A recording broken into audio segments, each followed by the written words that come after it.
আসসালামু আলাইকুম প্রিয় ভিউয়ার্স। বাংলাদেশিরা কেন সীমান্ত পেরিয়ে ভারতে? ৭১ পত্রিকার টপ নিউজের সঙ্গে আছি আমি সাংবাদিক রহমত। বাংলাদেশ ও ভারতের মধ্যকার সীমান্ত প্রায় ৪,০৯৬ কিলোমিটার।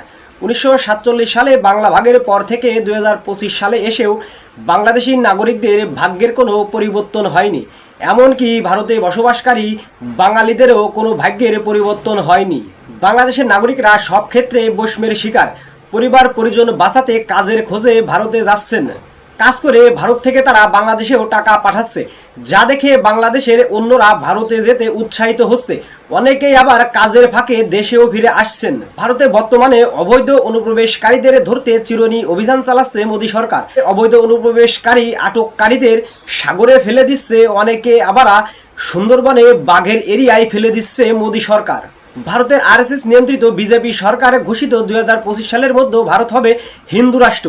সেই রাষ্ট্রে কৃতদাস হবে ভারতে বসবাসকারী উদ্বাস্তু হিন্দু মুসলিম সহ অন্যান্য ধর্মের বাঙালিরা। পাকিস্তানের কাশ্মীর দখলের পরিকল্পনায় আরএসএস ও বিজেপির জঙ্গিরা ভারতের পহেলগাঁওয়ে ধর্মকে টার্গেট করে হামলা চালায়। কিন্তু পাকিস্তানের তুমুল প্রতিরোধের মুখে শোচনীয় পরাজয় মানতে বাধ্য হয় মোদী সরকার। ঠিক তারপর থেকে বাংলাদেশের নাগরিকদের পাকিস্তান বলে ট্যাগ দিয়ে ব্যাপক ধরপকড় চালাচ্ছে মোদী সরকার।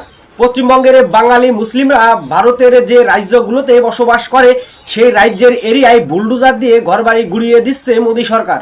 ভারতের বিজেপি সরকার বাংলা ভাষার নাগরিকদের বাংলাদেশি বলে পাকড়াও করছে। একই সঙ্গে মিয়ানমারের রোহিঙ্গা জনগোষ্ঠীর নাগরিকদের ধরে এনে বাংলাদেশ সীমান্তে পৌঁছিন করাচ্ছে। তারপরেও কিভাবে বাংলাদেশিরা ভারতে অনুপ্রবেশ করছে? দেশের রাজনৈতিক অদক্ষতার কারণে বেকারত্ব সহ গরিবের দিনমজুর দারিদ্র জনগোষ্ঠীর সংখ্যা বেড়েই চলেছে। তাই ভারত ছাড়ো, বাংলাদেশে ধরো, মুক্ত করো বাঙালি জাতিকে। বাংলাদেশে জিন্দাবাদ।